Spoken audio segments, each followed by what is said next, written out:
Hey everybody, it's me, Shaw360, and I was supposed to make this video yesterday, but I didn't, because I really didn't even think about it until like way late in the evening, and then I was like, oh shit.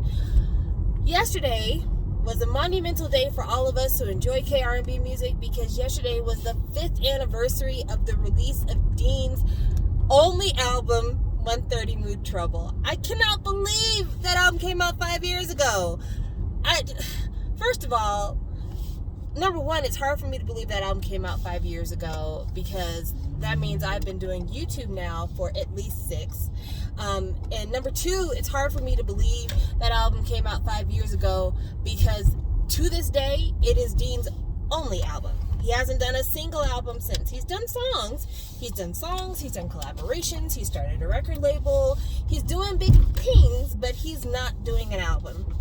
And I can't believe it's been 5 years and nothing, guys. But for some of you, you might not understand why I would celebrate the 5th anniversary of this album, because I'm not the kind of person who does videos celebrating the anniversary of albums. And I mean, I have a lot of fave albums out there that are starting to hit big milestones. But this album in particular, I feel the need to celebrate, because this album is actually legitimately special. Like, this album is not you're just run-of-the-mill, like, oh, somebody did a good thing. No, this album was genre-changing. This album really and truly deserves all of its accolades. I remember the first video I ever saw from Dean. It was actually, I was watching Jerry KML's channel, and Dre was doing the reaction to Pull Up, which was Dean and Zico. And I remember thinking, ooh, that guy's cute. He's fine. And then, of course, Zico, Rappity Rapperson. And I didn't think anything else of it. I was like, I like the song. I like his voice. This is a chill kind of mood. It's okay. But then Bonnie and Clyde came out. And I was like, hold up. Wait a minute. This is back-to-back hits here. What the fuck is going on? So I ordered the album, got it, and immediately knew it is incredibly special. From Pull Up to Bonnie and Clyde to Half Moon, and then What to Do, which is his first on-record collaboration with Crush, which led to several collaborations with Crush. Both Crush and Zico come up in his art quite a bit. But yeah, like, that album is so special. And the album is incredible. It's not just the 7 songs, or 7 tracks, I should say, because the interlude isn't really much of a song.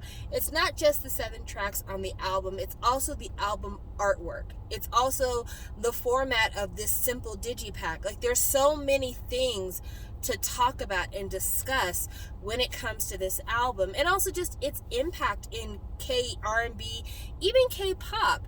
You can't listen to Beckin's Delight album without hearing hints and shades of Dean.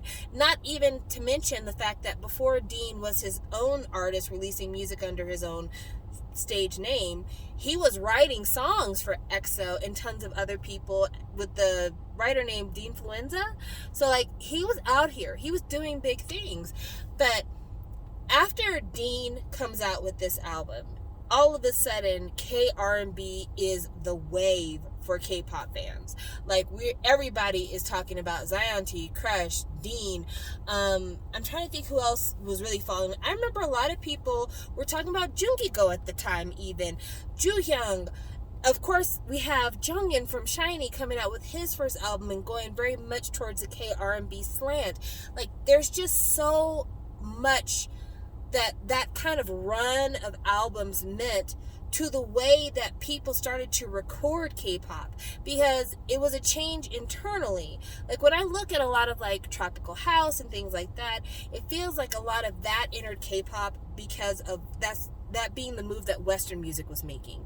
But when Zion T, Crush, and Dean came out with their respective albums, it very much felt like something was going on internally in Korean music that was changing a lot on the scene, where it was moving away from the more rock aspect of K-indie into this more hip-hop, R&B kind of K-indie sound. And yeah, like, we're still living in that time. You know, definitely it's more on the hip-hop side of things now. You know, Jay Park made his transition into rapping, which no one asked for. Thank goodness he's supposed to be coming out with another Everything You Ever Wanted style album. But, you know, K-hip-hop and rapper guys are kind of more the new wave now. Also, shouts out to Keith Ape. I hope you're okay. I mean, he put out a tweet saying that he's got about 6 months to live. I'm not trying to make light of it at all. That's what he said, and if it's true, that's devastating. If it's not true, I really feel bad for him to be at a part of his life where he feels the need to make something like that up. But I'm going to trust him for now, because I don't believe that he would want to put that kind of karma into his life. But, you know, keep him in your thoughts, because he's such a young man, like an incredibly young man. And to be on the verge of the end of his lifespan, that is insane to me. It makes no sense. It's just incredibly cruel. Not trying to get sidetracked here, but just saying, things have changed a little bit, but that sound that Dean and Crush and Zion T have cultivated, it's never gone out of style. It's never gone out of style. It's always welcomed. You can listen to that album today, and even though it doesn't sound maybe the most current, it doesn't sound like it was made 5 years ago. And it definitely doesn't sound bad at all. It sounds fantastic even today. I highly recommend listening to it. And also just, you know, Dean as an artist. Dean as an artist is somebody who, I wonder if this 5-year anniversary is the start of another 5 years of no more music from him, because Dean is on social media, but he's very reclusive on social media, and he doesn't do a lot of interviews, and he just seems to be very insular. And, you know, there's been a lot of rumors as to why. There's been a lot of people saying the reason why he is not as, he doesn't like to show his face a lot on social media, the reason why he's not as out there in the public as he used to be, is because he felt like a lot of the emphasis on his music had to do with his face and how good looking he was. And yeah, I'm not gonna lie, Dean is a cute kid, and so a lot of people did talk about the way he looked. People were like, he looks like he could be an idol. Why is it taking it so long for him to get an album? But like, for me personally, Dean is good looking, but that music is everything. That's why I continue to go back to it. I don't watch Dean's music videos. I listen to his tracks. I listen to Sorry Not Sorry all the time, which was released before the album was released, and it's not on the album. He's got like, I want to say 2 or 3 English language tracks that he released before he released his debut album, and one of them is Sorry Not Sorry. If you've never heard that before, literally my life's anthem. That chorus is my life's anthem. I'm sorry, no, I'm not sorry. I'm just getting started and my life's a party. So I'm turning up. Anyway, yeah, like he seems reclusive. He seems he's uncomfortable with a lot of people really staring at him.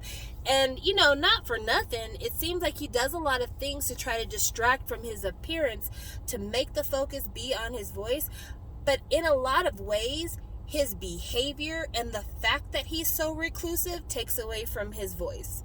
Like, to be very clear, not saying that I don't want to listen to him because he's so reclusive on social media and because he does so much to kind of separate his appearance from his music. It's more of the fact that we don't talk about his music enough, because we talk about, oh, somebody caught a glimpse of Dean in public, or, oh gosh, he appeared on this stage and he was covered with 15 layers of clothes. He's becoming, in a way, a lot like a Lauryn Hill. And I mentioned Lauryn Hill because she's an American artist who had an amazing career-defining first album and then just went ghost on us when it came to studio albums. And nowadays, people hardly ever really talk about what a brilliant artist Lauryn is. We more talk about the fact that if you go to her concert, expect to wait 3 hours for her to show up. And when she shows up, she's going to look wild, and she's going to change up the songs in a way that you don't recognize them, so you can't sing along. And we're never going to get another album for Lauryn. She's never going to do that. And we talk about her relationships and her kids and everything else except for her music. And I kind of see that happening for Dean. I feel like we spend so much time talking about what he's not giving us that we don't have the opportunities to relish what he has given us and what he continues to give us. So, I mean, I know Dean's never going to see this video. He's never going to see this video.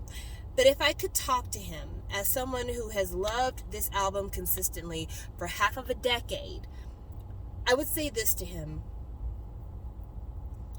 I don't expect you to replicate this album.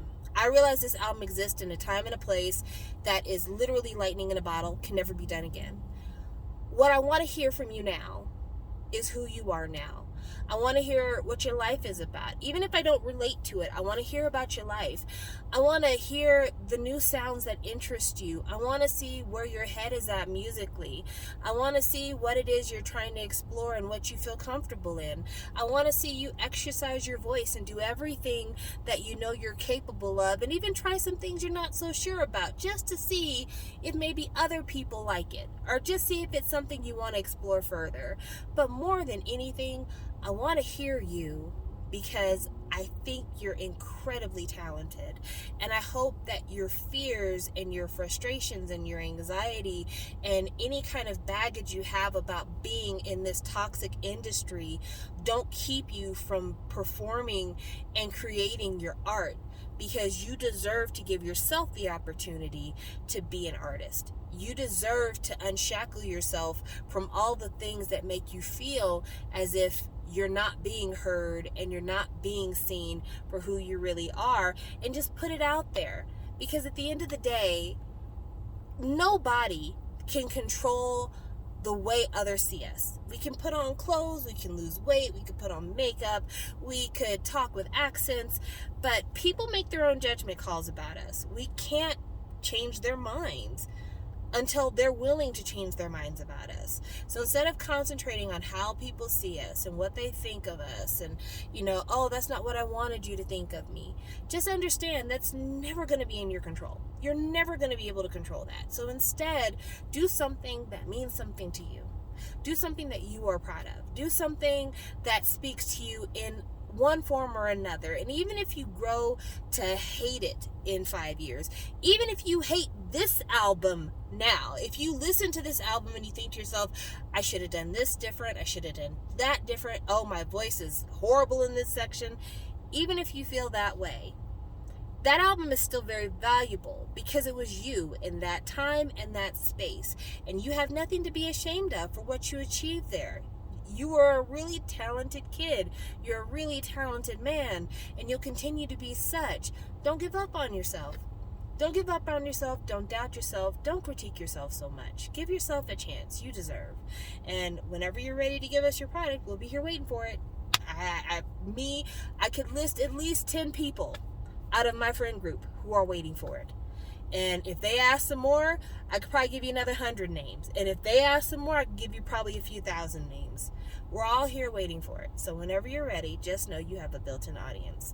You are very, very loved. And even though I do tend to tease a lot about the love triangle between Zion T, Crush, and Dean, it's all fun and games. It's nothing serious. It really is born out of a need to continue to keep your name in my mouth, because until I get this music, I got to do something for entertainment. But yes, I can't wait to hear from you. You are very loved, you are very respected, and we always hold a space in our heart for you. So Dean, it's been 5 years. I hope it won't be another 5 years, but whenever you're ready to come back, I'm waiting with open arms and open ears.